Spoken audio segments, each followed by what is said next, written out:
யோ கண்டக்டரா கண்டக்டரா யாரவன்? 5க்கு அப்புறம் 6 எவ்வளவு நேரம் கத்திருக்கிற கொஞ்சம் திரும்பி பாரு. கடாயில கல்லெண்ண சொல்லிய விளக்கெண்ண. பாத்ரூமுக்கு போனா பக்கெட்டா பக்கத்தூருக்கு போனா ஒரு டிக்கெட்டை கொடு. எனக்கும் எங்க அப்பாவுக்கும் கண்ணீராசி. பக்கத்தூருக்கு பேர் இல்லையா பரதேசி. ஆலங்காடுக்கு அப்புறம் ஏனம்பாக்கம். நான் இறங்குற ஸ்டாப்பிங் முக்கரம்பாக்கம். கவர்மெண்ட் ராணுவத்துக்கு வெப்பனை கொடுப்பான். டிக்கெட்டு காசு யாரு உங்க ஒப்பனை கொடுப்பான். வெயிலுக்கு எந்த மாதிரி ஜூஸ் டிக்கெட்டுக்கு எவ்வளவு காசு? ஏனம் பாக்கணும் 25 ரூபாய். முக்கரம் பாக்கணும் 36 ரூபாய் கொடு. சுடுகாட்டுல இருக்குது கலரா 500 ரூபாய்க்கு இருக்குதா சில்லற? தொப்பை போடுது வயிற்ற குறை. சில்லற இல்லாம பஸ்ல என்ன மயித்துக்கு வர? எதுக்கு இப்ப சொல்ற? கண்டக்டர் கிட்ட தான் சில்லற. முந்தா நாளே அப்பத்தாக்கு சடுங்க. கண்டக்டர் கிட்ட எதிர்த்து பேசாத அடுங்க.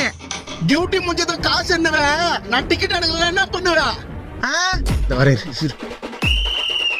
இந்த காசை புனிங்க.